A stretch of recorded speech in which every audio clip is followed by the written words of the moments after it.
Olá, boa noite. Está no ar o Show Business, o mais tradicional talk show de negócios da TV brasileira. E no programa de hoje vamos receber Jorge Gerdau e Johan Peter, acionista controlador da Gerdau e nome fundamental na consolidação da companhia entre as maiores produtoras de aço do mundo. Eu sou Bruno Meyer e seja muito bem-vindo ao Show Business que começa em instantes.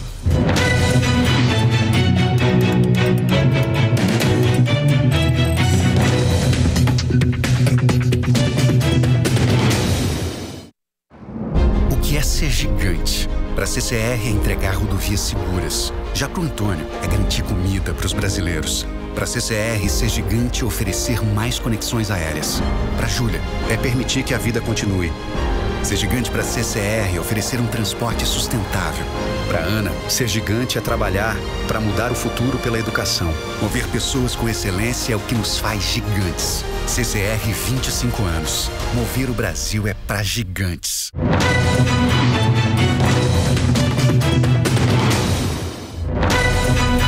Ele é um dos mais influentes empresários brasileiros e um dos nomes mais influentes também quando se fala na indústria do aço no mundo. Até 2006, ele presidiu a Gerdau, fundada há mais de 120 anos em Porto Alegre, no Rio Grande do Sul, que virou a maior produtora de aço do Brasil, com 36 mil profissionais e criada inicialmente para ser uma fábrica de pregos. Hoje é uma das maiores siderúrgicas do mundo. O nosso convidado de hoje no Show Business é Jorge Gerdau e Johan Peter, acionista controlador da Gerdau. Doutor Jorge, brigadíssimo pela presença aqui em nosso estúdio e eu gostaria de anunciar aqui no programa que o senhor acaba de lançar um livro, né, já disponível em todas as livrarias do país, que é esse livro que vocês estão vendo aqui, A Busca. É o seu primeiro livro, totalmente focado aí nos valores que guiaram a sua trajetória extremamente notável. O que mais emocionou o senhor durante a escrita e agora também no lançamento do livro? Que realmente motivou e me emociona, né? Vamos dizer, é ter podido construir no livro um conceito filosófico que orienta a história, de certo modo, da família, da empresa, né? Um conceito de filosofia de valores e através desse processo também, nas diversas atividades que eu me envolvi na vida, no campo social, esportivo, cultural, né? Todo ele movido basicamente com conceitos e valores de uma forma profunda, com uma visão social. Então, a minha felicidade é essa tentativa de construir no livro essa oportunidade. Eu agradeço essa oportunidade, né, de nós podermos debater sobre isso. Agora, esse título, A Busca, o senhor estava me falando há pouco que ele nasceu antes mesmo da escrita do livro. Por que A Busca? É que, na realidade, meu comportamento pessoal, até em análises sobre esse tema, né, meu maior fator é curiosidade, né? Eu movo minha atividade sempre muito baseado na curiosidade, para expandir o conhecimento técnico, qualquer aspecto humano. Então, a curiosidade. E, então, na realidade, a curiosidade se atende através da busca. Uma motivação também vem muito de que na atividade profissional, né, muitas vezes a gente buscava a excelência de padrão internacional, tá certo? Mas o livro não trata só do econômico, trata de uma visão ampla de conceitos e valores. Então, realmente a palavra busca veio assim quase antes de nascer ou de realmente produzir o livro. Eu disse, realmente isso corresponde à minha inquietação, ao meu pensamento. Eu estou muito feliz com o título. Então, na verdade, o livro quase se chamou A Busca pela Excelência. Quase chamou, mas eu acho que a visão de excelência, ela não é tão abrangente, porque a excelência mistura muito já com dinheiro, interesse econômico, né? E a minha busca é mais ampla numa visão social. Doutor Jorge, a sua história se confunde com a Gerdau, sobretudo porque o senhor ajudou a empresa, ajudou não, o senhor foi extremamente fundamental para consolidar a Companhia Gaúcha como uma das maiores do mundo no setor de aço. Como é que uma empresa criada para se tornar uma fábrica de pregos, como eu anunciei no início deste bloco, se tornou uma das maiores siderúrgicas do mundo? Vamos dizer, no fundo, isso aí é consequência de uma filosofia de trabalho, de poupança e mobilização, de busca de objetivos nessa linha.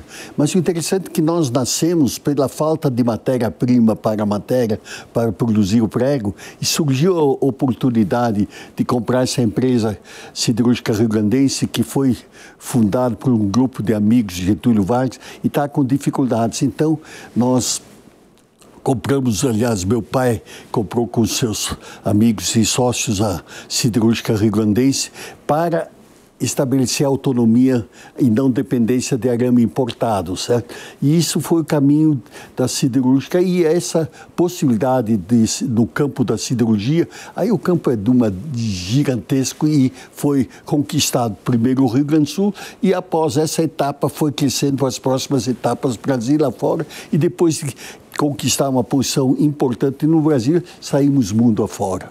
E a gente está falando, isso é algo que me impressiona muito, né? Uma empresa com a história de vocês, uma empresa de mais de 120 anos. A gente tem uma audiência muito interessada em empreendedorismo, muito interessada em valores de uma empresa. Qual que é o segredo, doutor Jorge, para se manter relevante no mercado durante décadas, durante 120 anos? Eu acho que isso é fruto de um comportamento filosófico de condução da empresa, tá certo? Isso também influi um pouco da história da família Gerdau, né? Que meu avô, né? Já segunda geração, fundou o Hugo. Depois o João Gerdau foi o Hugo, filho, com a fábrica de pregos. Ele já muito cedo procurou uma estrutura com relações internacionais. A minha mãe e a irmã, né, meu avô, mandou estudar na Alemanha, porque no Colégio Farroupilha, em Porto Alegre, só tinha primeiro grau. E ele dizia, puxa, tem que fazer minhas filhas ter o segundo grau. E elas ficaram na Alemanha para fazer o segundo grau. Então, vamos dizer, culturalmente, veio uma base já estruturada, vitoriosa da família Gerdau. Mas minha mãe casou com meu pai, que era inspetor-geral da América Latina e Espanha e Portugal do Deutsche Bank, né? Então, em 30 ele casou e ficou até a Segunda Guerra, o final da Segunda Guerra no banco, e aí entrou na Gerdau.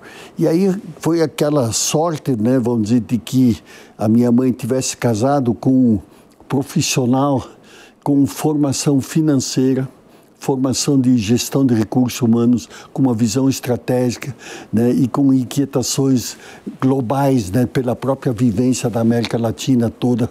E isso fez com que rapidamente, então, surgiu a autonomia de produção de aço e, consequentemente, vamos dizer, o próprio processo de abertura de capital, participação dos empregados no capital da empresa. Quer dizer, é uma mentalidade extremamente moderna e que fez os 4 irmãos trabalharem dentro dessa oportunidade fantástica que a base foi construída.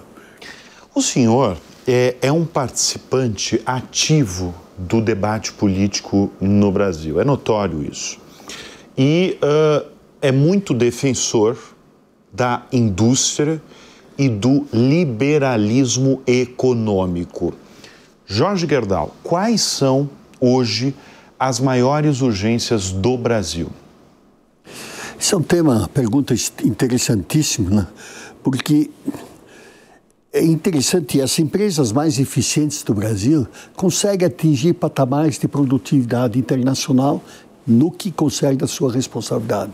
Agora, no todo, o Brasil, e isso é um trabalho que eu tenho me dedicado intensamente, inclusive em parceria do MBC com o governo, de fazer análise dos principais pontos de não modernização que o Brasil tem. Esse é um tema que começamos a trabalhar com o Custo Brasil no ano 2000, né? E levamos essa matéria em discussão para o Congresso. Hoje abriu uma frente de debate nisso e dentro de uma secretaria, dentro do Ministério da Indústria e Comércio, para trabalhar e discutir o atraso do Custo Brasil.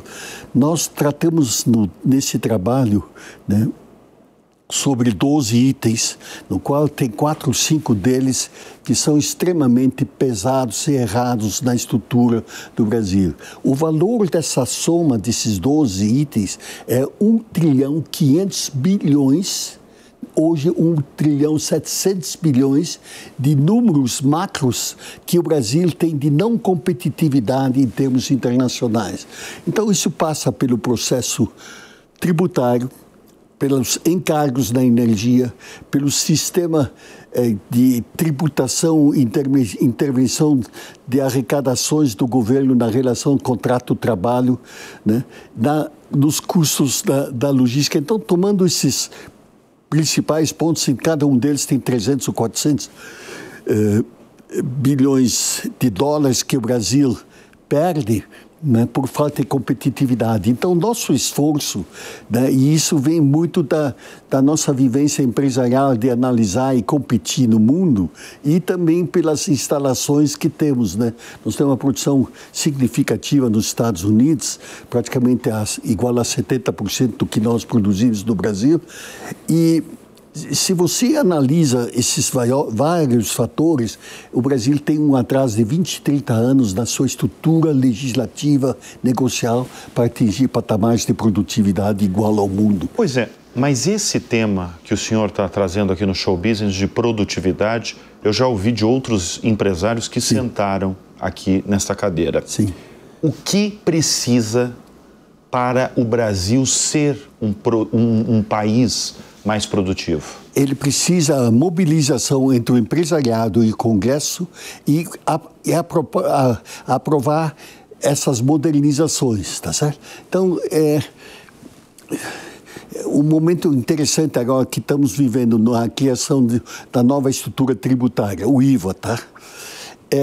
Esse imposto do IVA foi introduzido na França há mais de 30 anos atrás. Quando nós criamos o ICM, depois ICMS, né, é um sistema que mantém a cumulatividade dos impostos. O IVA não termina com a cumulatividade de impostos. O que faz isso? Que quando você exporta o produto, tem 0 de imposto. No nosso sistema do ICM, né, nós temos, por exemplo, no aço tem uns 6,2% de impostos que se exportam. Isso não existe no mundo, tá certo? No mundo é 0 em todos os países.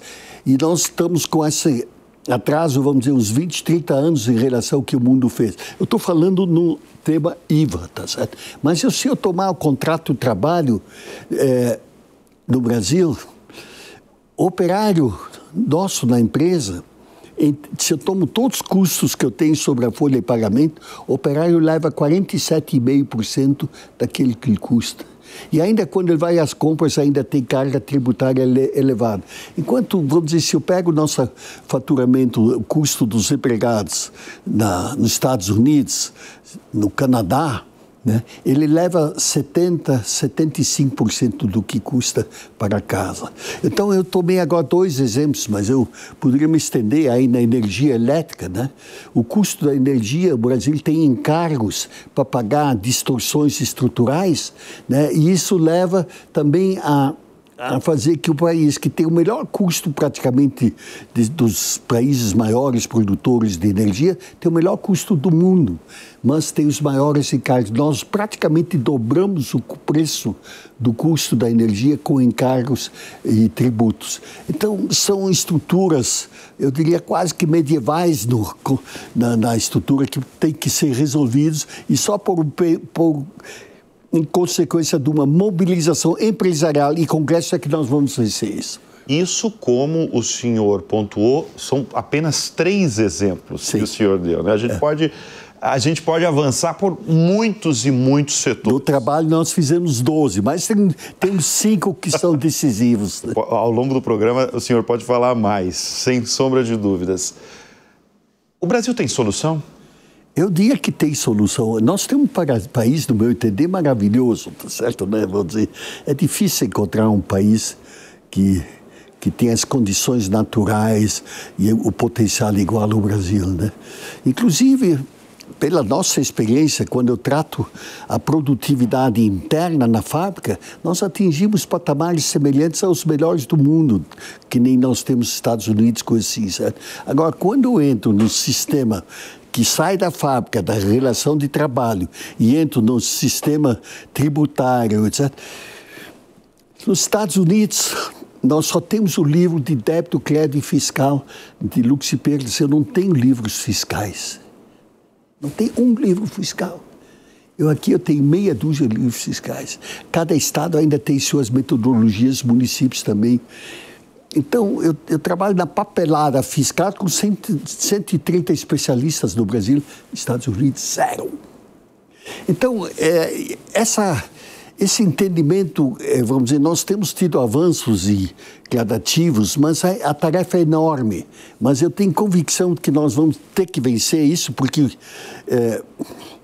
falam que a nossa reforma tributária é a 175ª.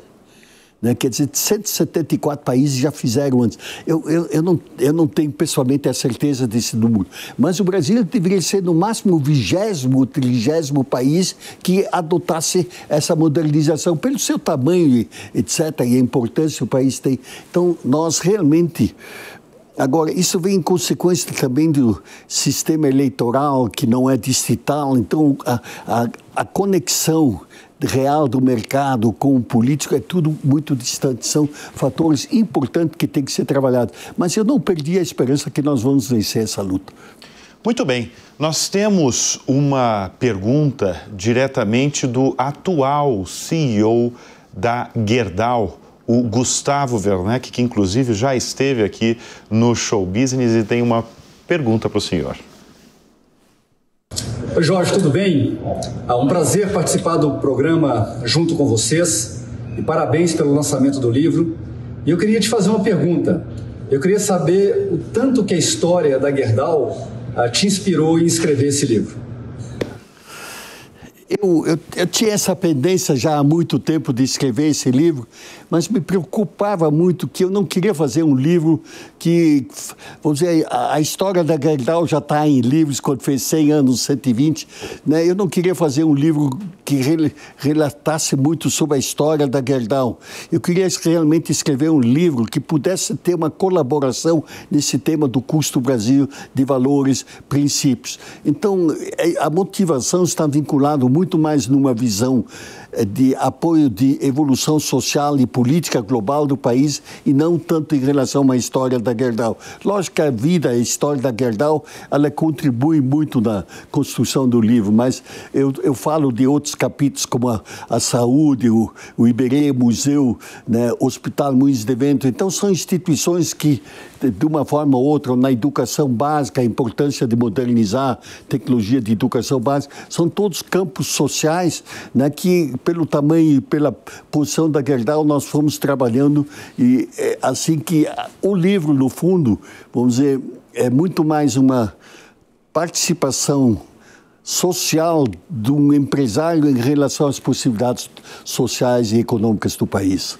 Falando em país, esse é um dos momentos do livro e o senhor defende que o Estado ele deve ser, evidentemente, mais eficiente, como defendem os grandes empresários brasileiros, E também o Estado deve se espelhar na iniciativa privada.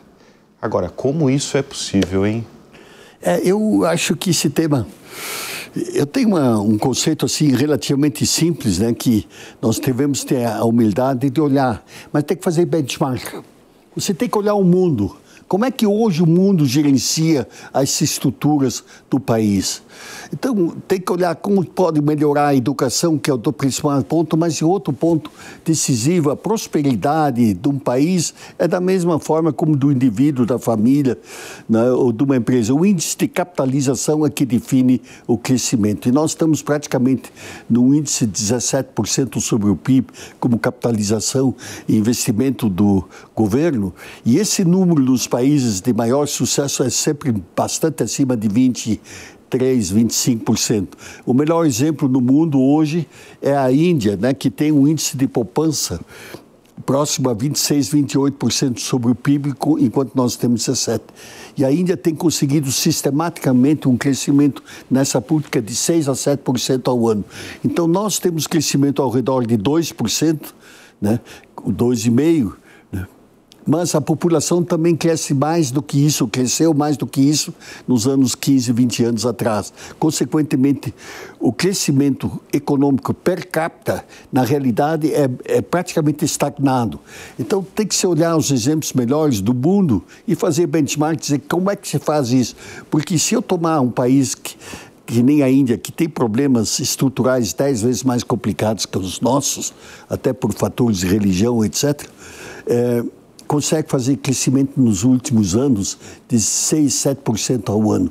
Então, esse número, né, é que é definidor para que nós realmente podemos atingir melhor o atendimento das necessidades sociais que o país precisa.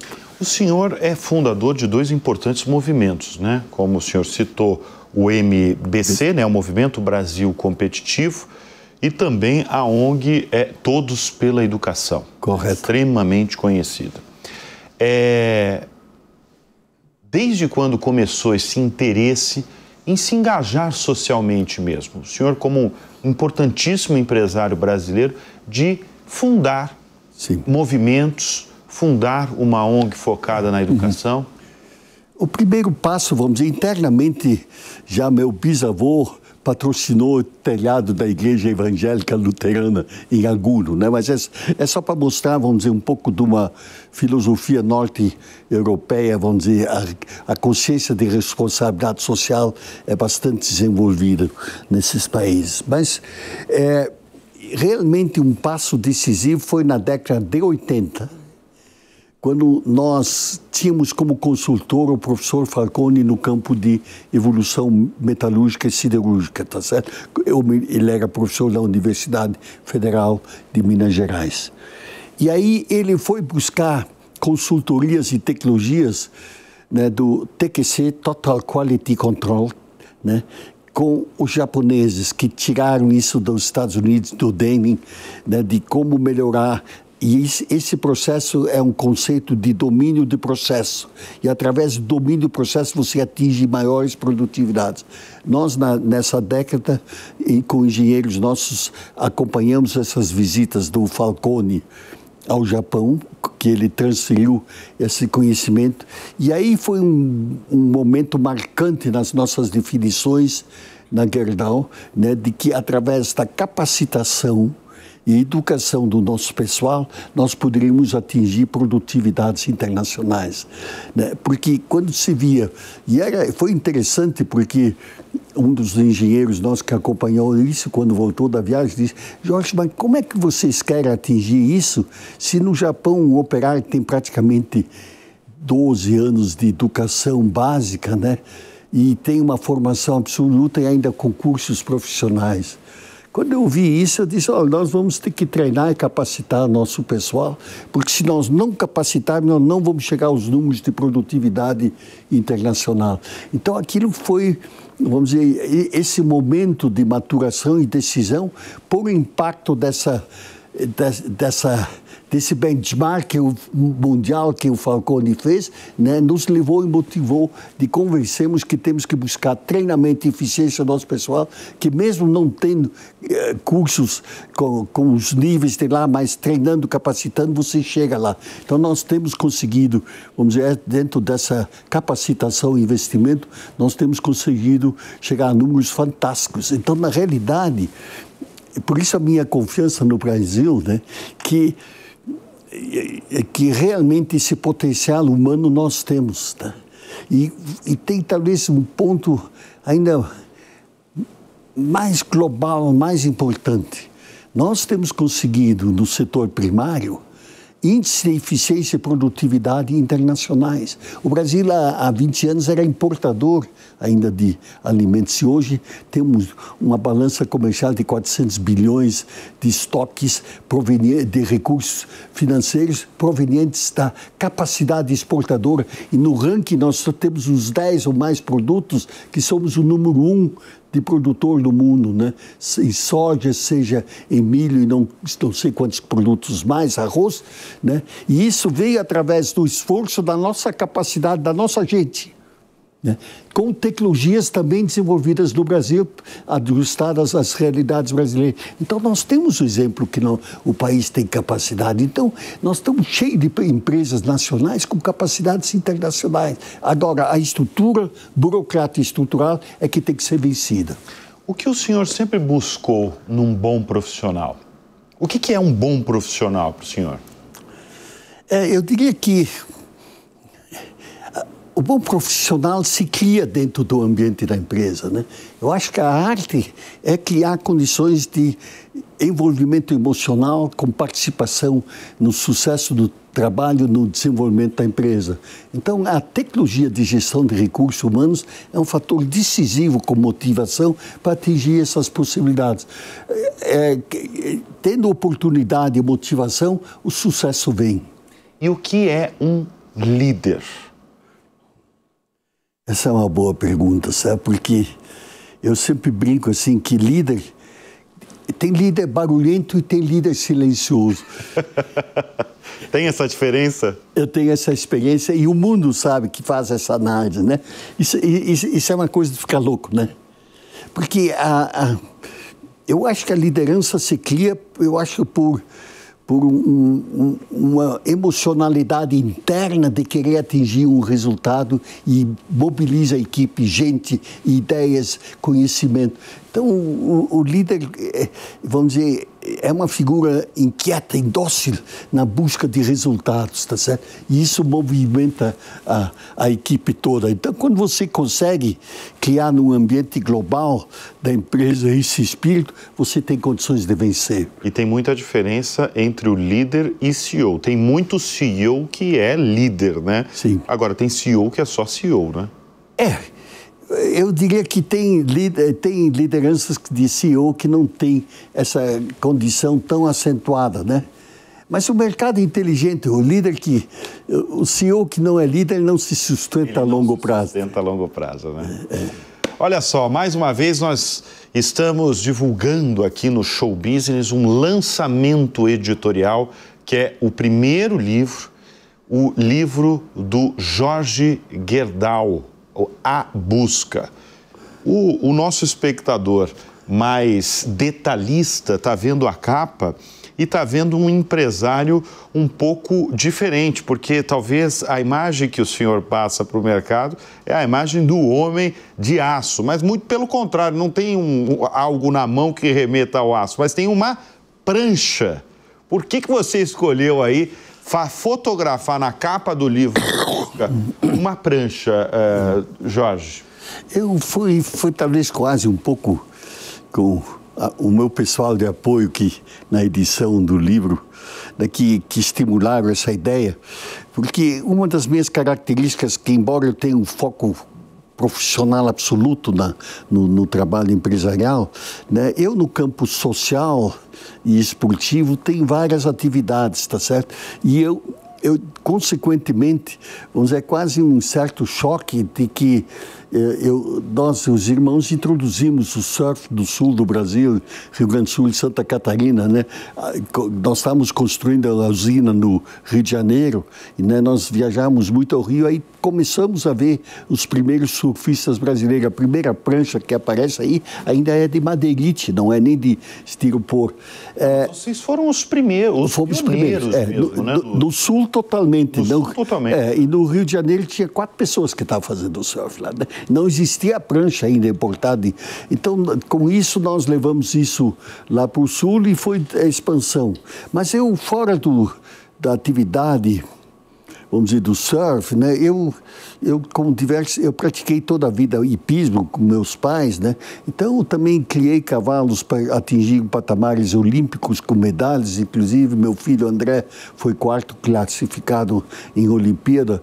Fora disso, vamos dizer, no campo da cultura e da arte, nós trabalhamos na construção do Museu do Iberê, né? Também vemos trabalhos importantes de apoio ao Hospital da Santa Casa. Quer dizer, a família historicamente sempre teve uma visão de responsabilidade social grande, né? Então estendemos muito da cultura de excelência ou de perfeição nas coisas da vida empresarial para a nossa vida social, né? Agora, falando especialmente do esporte, porque eu fiz essa provocação, evidentemente, falando da prancha na capa, porque, como o senhor falou, realmente ele, família e irmãos são pioneiros aí no surf no Brasil. E tem o hipismo, como o senhor destacou também. O que o esporte representou e também qual que foi a importância do esporte para o seu trabalho mesmo?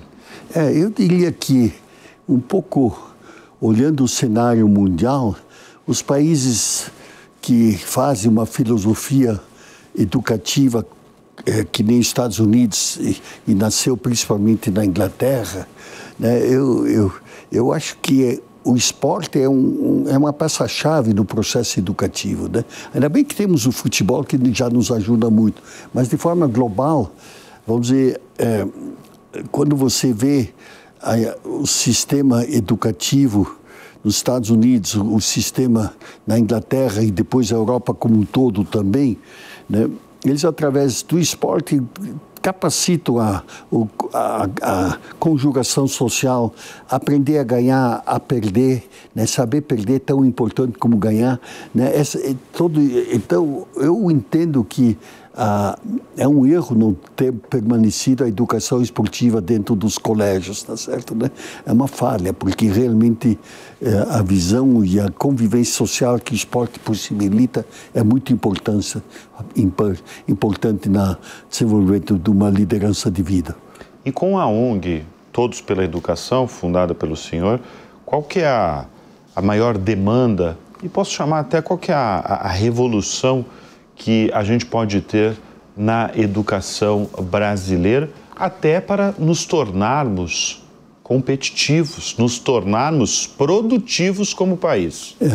Bom, eu diria que Todos pela Educação conseguiu avanços muito importantes, né? Eu continuo hoje também trabalhando ainda em tecnologias de digitalização total nos processos de educação em Porto Alegre, mas eu diria que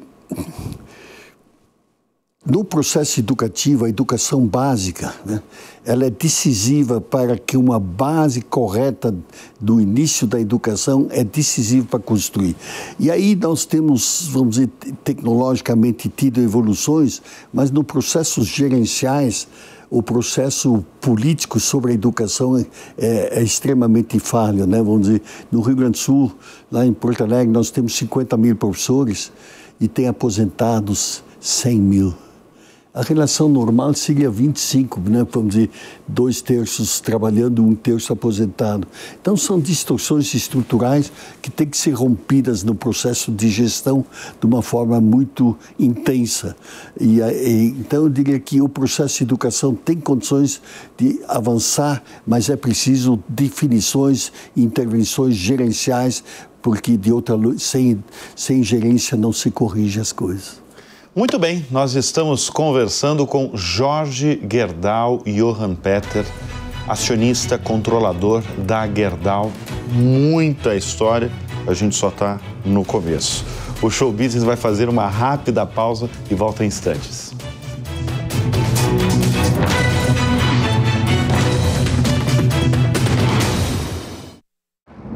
O que é ser gigante? Para a CCR é entregar rodovias seguras. Já para o Antônio é garantir comida para os brasileiros. Para a CCR, ser gigante é oferecer mais conexões aéreas. Para a Júlia, é permitir que a vida continue. Ser gigante para a CCR é oferecer um transporte sustentável. Para a Ana, ser gigante é trabalhar para mudar o futuro pela educação. Mover pessoas com excelência é o que nos faz gigantes. CCR 25 anos. Mover o Brasil é para gigantes. A gente está sempre passando por transformações. Para a Shell, é pensar em como contribuir para o futuro da energia, oferecendo um biocombustível aditivado com tecnologia brasileira, investindo em inovação para promover a segurança energética e em pontos de recarga elétrica pelo país, incentivando novas soluções de mobilidade, acelerando ideias e negócios e valorizando a biodiversidade. Esse é o caminho que a Shell tem seguido, o do amanhã.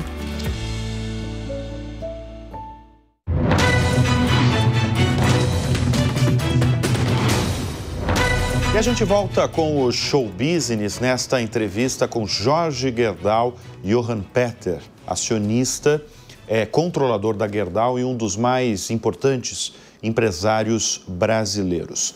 Jorge, como a gente falou no primeiro bloco, o senhor é um grande defensor da indústria e do liberalismo econômico. É notório, o senhor é conhecido no mercado todo por essas duas defesas. A gente falou bastante sobre liberalismo econômico, mas eu quero que o senhor fale sobre indústria brasileira. Como é que o senhor vê a indústria brasileira e, sobretudo, o que falta para ela voltar a ser grande? O processo da indústria, vamos dizer, temos que olhar o que é intramuros e o que é extramuros. Aquilo que é intramuros, que é aquilo que está sob nossa competência e liderança do empresariado, o país vai relativamente bem, no meu entender, bastante bem. Agora, quando eu trato a relação da indústria com o processo externo, né, nós caímos no mundo da burocracia, das complicações brasileiras, e que eu já mencionei o tema do custo Brasil. Então, nós temos várias frentes, né, que limitam a competitividade internacional do Brasil. Tá? Na realidade, vamos dizer, quando eu exporto uma tonelada de aço, uma tonelada de celulose, um produto petroquímico, seja o que for, eu carrego comigo os custos tributários, os custos de encargos na energia, os custos da folha de pagamento com adicionais, eu pago a estrutura de uma logística cara, cheia também de encargos. Quer dizer, eu tomo esses fatores globais e me faz com que uma indústria que intramuros é competente, ao entrar no processo extramuros, a competitividade é destruída pela burocracia e pela estrutura estatal de burocracia que existe. Então, é preciso olhar no mundo como se opera, né? Eu dei o exemplo dos Estados Unidos, mas o Brasil realmente tem que fazer um passo de modernização. E isso é decisivo para que haja competitividade. Eu ainda gostaria de mencionar que, na estrutura do dólar, enquanto nós éramos importadores de comida, etc., a balança comercial do Brasil era muito ruim, o dólar tinha um ágio elevado que protegia a indústria. Hoje, nós temos uma balança comercial com excessos de dólar, então essa posição se inverteu. Embora especulativamente nós temos flutuações aí muito grandes do dólar, mas por outros fatores, mas na realidade essa estrutura histórica se modificou, mas nós não fizemos os ajustes, né, da competitividade desses fatores. E aí aquele número de 1,7 trilhão que tem o custo Brasil e que se compõe dessa meia dúzia de fatores principais, cada uma delas com 300, 400 milhões de dólares. Agora, qual é hoje o maior entrave para se fazer negócios no Brasil? Eu diria que hoje os investidores internacionais, quando analisam essa estrutura complexa e difícil no Brasil, eles não se entusiasmam, porque o Brasil era competitivo, mas dentro do cenário hoje, essa limitação competitiva internacional caiu. Então, nós temos que acelerar rapidamente a modernização desses meia dúzia de setores para igualar a posição da estrutura industrial brasileira às estruturas de todas as indústrias no resto do mundo moderno. Como eu destaquei no primeiro bloco, especialmente, o Jorge Gerdau está lançando seu primeiro livro, A Busca. E eu destaquei sobre a prancha, né? Você com a prancha ali na capa do livro, né? E você me contou que você, além de ter sido um pioneiro aí na propagação do surf no Brasil, começou no Sul e se propagou no país todo, você tem um contato, eu vou chamar, de especial com o mar. Qual que é esse contato, esse diálogo com o mar? É muito interessante que quando eu começo a escrever sobre a realidade, como funciona a busca da onda, né? E aí aí realmente me veio uma palavra que eu acho que espelha exatamente o que acontece, é o diálogo. Quem pega uma onda fica dialogando com o mar, procurando um local. Então eu levanto de manhã cedo e olho que praia vai ser a melhor pelas condições de vento e correnteza, qual ser o melhor lugar para se surfar. O segundo capítulo é quando você entra na água, eu vou procurar em que ponto tem o melhor ponto onde a onda quebra mais favoravelmente. Então, esse diálogo de curiosidade, eu chamei, então, quando a gente entra no mar, a gente dialoga com o mar. Aqui sim, aqui não, está mudando para cá e para lá. Então, eu achei interessante que o surfista, né, entra no mar e fica naquela inquietação de achar o melhor ponto, a melhor onda, né? E essa palavra diálogo, de repente a gente vê que ela em todas as nossas relações é decisiva com a natureza. Eu pratico o hipismo, o diálogo com o cavalo, mas em qualquer conflito, vamos dizer, essa reunião que nós estamos tendo, né? No fundo é um grande diálogo. É um grande diálogo, né? Então as coisas crescem e aparecem pelo diálogo das mais diversas formas. Então é muito interessante. No livro das 23 palavras, né, eu escolhi como início, né, o conceito de respeito, né? E o final com a palavra amor. Mas se eu reescrevesse, talvez eu poria uma palavra intermediária, que é diálogo. O diálogo é uma peça-chave da nossa relação humana.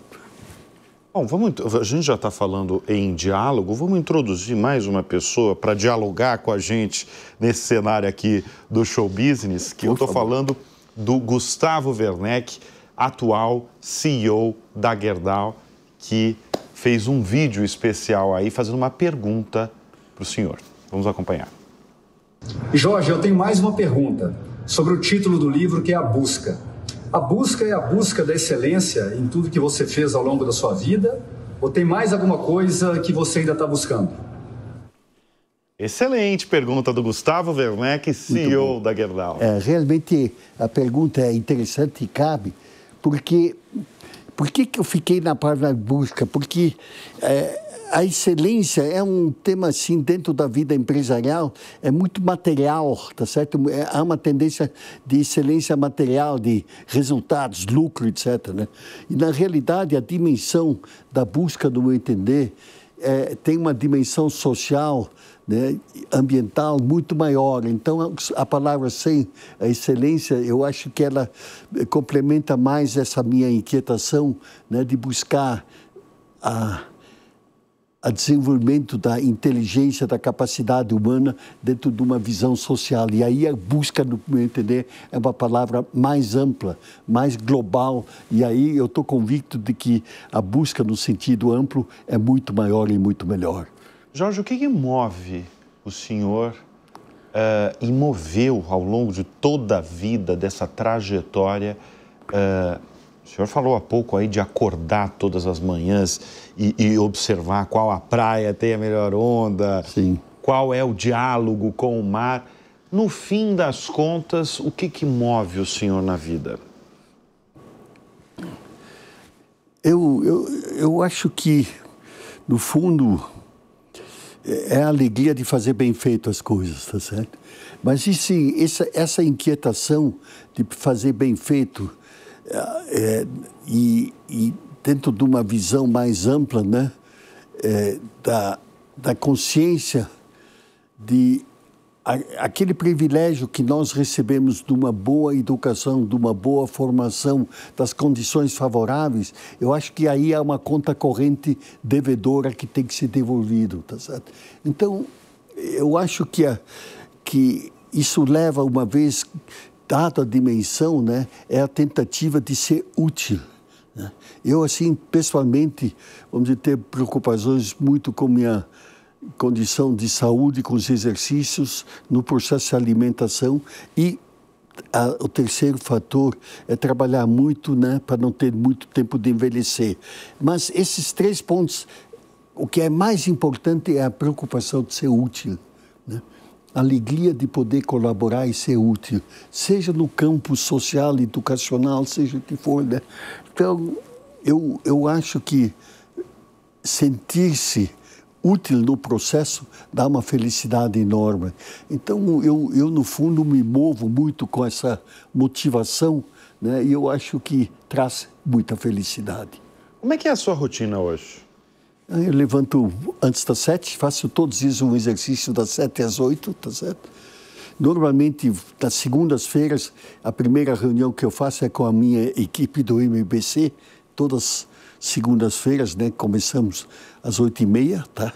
E aí estendemos essa reunião 1 hora, o que for necessário, para debater os problemas pendentes e os novos problemas de uma reunião. E durante a semana, conforme eu viajo ou não para São Paulo, Brasília, continuo trabalhando em projetos específicos do MBC. Fora disso, eu acompanho vários outros projetos do campo social, né? E dos quais eu faço uma participação ativa. Então, eu me movo e fico, vamos dizer, tremendamente envolvido nesses processos todos, né? E tento manter um bom tempo de leitura, sabe? Leitura? Eu gosto bastante de ler, inclusive sobre aspectos de saúde, coisas desse tipo, né? Porque eu acho que no mundo de hoje, que tem um aceleramento de desenvolvimento tecnológico rapidíssimo em tudo, né? A tentativa de se atualizar e saber o que está acontecendo no mundo e nas diversas áreas, eu acho que é um esforço importante. Qual que é o segredo da longevidade? É a utilidade, é ser útil o tempo todo? Eu diria que é uma boa motivação, né? Eu me sinto sempre profundamente motivado de poder continuar construindo, né? Realizando, participando, né? Que dá felicidade. Então, por isso que eu brinco um pouco, né? Eu tento ser útil para não ter tempo de envelhecer. São quantos anos? 87? Vou fazer 88 a semana que vem. Na semana que vem? 88 anos. Quando você vê toda essa história que a gente está acompanhando nessa edição do Show Business, né? Essa história notável, essa trajetória extraordinária, né? Dentro da Gerdau, fora da Gerdau, como um pensador até de país, né? Porque o que o senhor está falando aqui é uma ideia de país, um país ideal, um país produtivo. O que você falaria para aquele garoto de Porto Alegre, ainda menino, com esses 87 anos nas costas, Jorge? Eu acho que no fundo é um processo de maturação, né? De busca de sucesso, de sucesso naquilo que faz, seja trabalho, seja o que for. E tem que se capacitar, tem que estudar. No mundo de hoje, vamos dizer, não pode se parar de ler, estudar, porque o mundo está muito rápido, né? Vamos dizer, se esse fenômeno hoje da inteligência artificial é uma coisa Como é que o senhor vê a inteligência artificial? Bom você falar, porque ao longo do programa você falou muito também de tecnologia, né? Nós temos que nos aliar sempre à tecnologia, né? Correto. Agora, e a inteligência artificial? Eu acho que isso é um instrumento poderosíssimo, né? E que cada passo que a gente vê hoje é uma ferramenta que dá condições de acelerar trabalhos ou buscar informações sem limite com obtenção de... Você querendo num livro, pede um resumo de 20 páginas, você recebe, né? E aí pede um resumo de 3 páginas, você recebe, né? Então, na realidade, vamos dizer, o que a inteligência artificial pode mudar, e se trata em termos da saúde, né, de pesquisa de doenças, seja o que for, né, é um instrumental que nós estamos, no meu entender, recém começando. E vamos ter que reaprender a viver em cima disso. Ao longo do livro, eu me deparei algumas vezes com a palavra espiritualidade. Sim. O senhor é muito religioso? Eu não sei se eu posso definir que eu seja muito religioso, tá certo? Mas eu tenho eu tenho uma visão espiritualizada, tá certo, né? Vamos dizer, sem dependência demais de hoje as religiões. Eu acho as religiões absolutamente úteis e necessárias, tá certo, né? Mas quando você atinge um certo nível de espiritualidade, vamos dizer, o seu comportamento vai se aprimorando nessa linha de sentimento de poder construir e ser útil, né? Esse conceito de ser útil, vamos dizer, se você tem uma formação, uma visão espiritual, isso fica mais fácil, tá certo? Eu acho que no estágio da evolução das coisas, a espiritualização do indivíduo, acho que é tremendamente benéfica para trabalhar sempre para o bem. Mas o senhor segue alguma religião? Eu hoje sou bastante generalista. Generalista. Eu diria assim, eu tenho uma formação hoje, eu diria dizer, dá para dizer espírita, tá certo, né? Mas eu não condiciono, eu trato esse tema dentro de uma forma muito global, né? Para conjugar essa visão espiritualizada dentro de uma visão de ser extremamente útil no todo. Jorge, qual que é o legado que você quer deixar para a sua família e para o país? Não sei se eu vou conseguir deixar um legado, mas para a família, vamos dizer, a preocupação, como eu sou 4ª geração, hoje está a continuidade na 5ª geração, eu acho que é uma preocupação de continuar, que nas próximas gerações, né, continuo seguindo uma filosofia empresarial vitoriosa, né? Eu digo que se fizemos 100 anos, vamos tentar fazer mais 100. Mais 100. Mas eu diria que em relação ao que tenho de maior desafio e que me traz a maior inquietação e que tento trabalhar e ajudar, né, é conseguir levar a consciência política do país de realmente tentar atingir patamares de modernidade que o mundo já tem hoje e nós estamos atrasados, tá certo?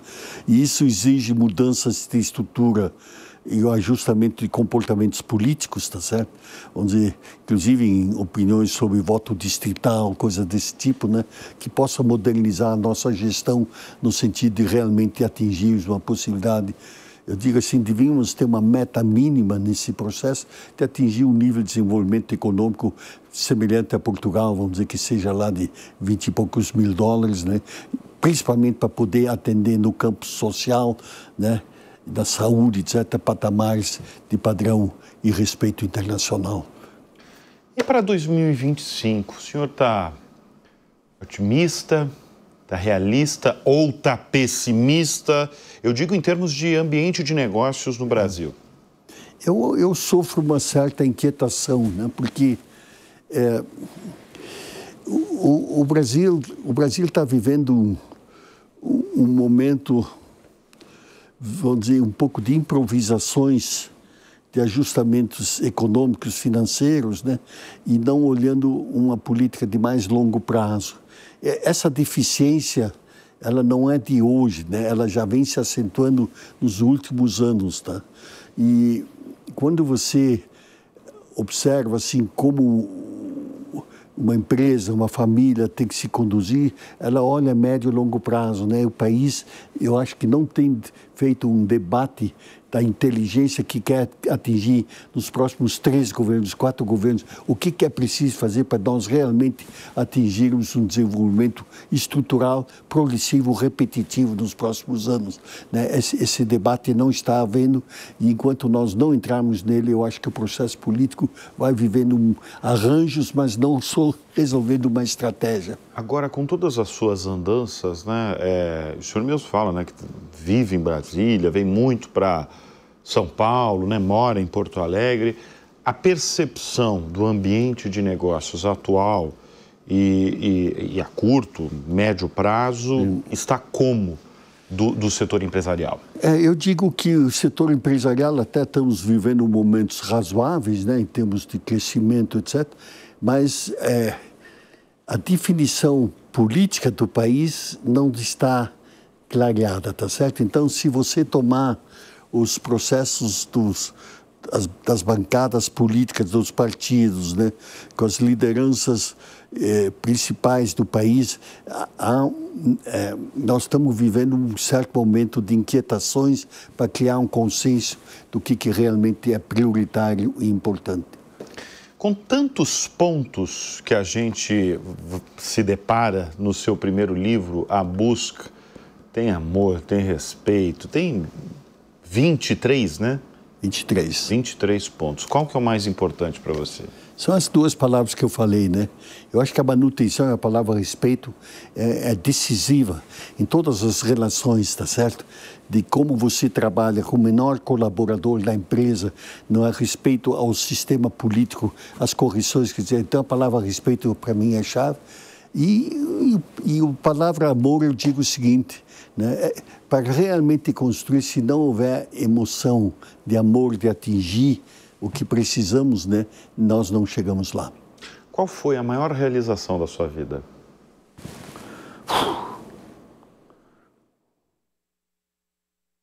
Acho que a maior realização, assim, em termos pessoais, provavelmente está na relação de ter capacidade de educar meus filhos com uma boa formação. Eu acho que isso é a coisa mais, talvez, mais importante, né, para que eles possam ser continuadores de uma filosofia comportamental. São quantos filhos? 5. 5 filhos? É. Quantos meninos, quantas meninas? 2 meninos, 3 meninas. 3 meninas. E qual a lição que você, ao longo da vida, mais destacou para os 5? Eu diria que é um pouco tentar transmitir para eles esse conceito de valores, né? Ter uma atitude em relação à sociedade, à comunidade, com uma consciência de responsabilidade, né? Quando a gente tem uma situação de saúde e econômica privilegiada, é preciso retornar o que nós recebemos. Você sabe que a pergunta que eu faço todos os programas para todos os entrevistados é sobre referência, né? Qual que é a sua referência, qual é a sua inspiração no mundo dos negócios e na vida? O senhor já foi citado aqui no programa por alguns nomes que passaram por essa cadeira, então eu não poderia deixar de perguntar, evidentemente, para o senhor, quem é a sua grande referência no mundo dos negócios e também na vida? Eu acho que a maior referência que eu tenho é a liderança da Thatcher na condução política, tá certo? Porque é uma coisa de louco. Uma são os valores conceituais bastante liberais, né? Mas é uma absoluta simplicidade, né? Então, esse ato de simplicidade, então ela, primeira-ministra, mas ela se conduzia no Congresso, assim, de uma forma absolutamente simples e natural, né? Então, essa conjugação da inteligência abstrata absoluta, mas com comportamento de simplicidade humana, isso é um show. Muito bem, nós conversamos ao longo deste programa com Jorge Gerdau, Johan Petter, acionista controlador da Gerdau e que está lançando o seu primeiro livro, A Busca. Já está acostumado com as centenas de autógrafos que o senhor tem dado aí? Começou em Porto Alegre, foi para São Paulo, está acostumado? Porque eu sei que são muitos autógrafos, né? Não cansa a mão ali de dar tanto autógrafo? No primeiro vez saí de Porto Alegre, eu voltei agora, na sexta-feira aqui em São Paulo, mas a primeira vez eu fiz essas 500 e tantas assinaturas e consegui enfrentar bem. Porque eu sei de muita gente que cansa ali, viu? Escrever ali 500, em São Paulo vai ser mais de 500. Eu brinco, eu estou acostumado a assinar cheque promissório, por isso. Muito bem, obrigado mais uma vez pela presença. Eu que agradeço, foi um prazer. Meus parabéns pelo seu programa. É profundamente educativo, benéfico a todo o país. Obrigado e parabéns. Obrigado. Uma honra ouvir essas palavras suas. E olha, o Show Business vai ficando por aqui. Eu quero, antes de encerrar, fazer um convite para você. Se quiser ter conteúdos exclusivos aqui da Jovem Pan, faça a sua assinatura. Entre lá, www.jovempan.com.br e assine. Obrigado pela audiência, obrigado pela confiança. A gente volta na semana que vem. Até lá. Tchau.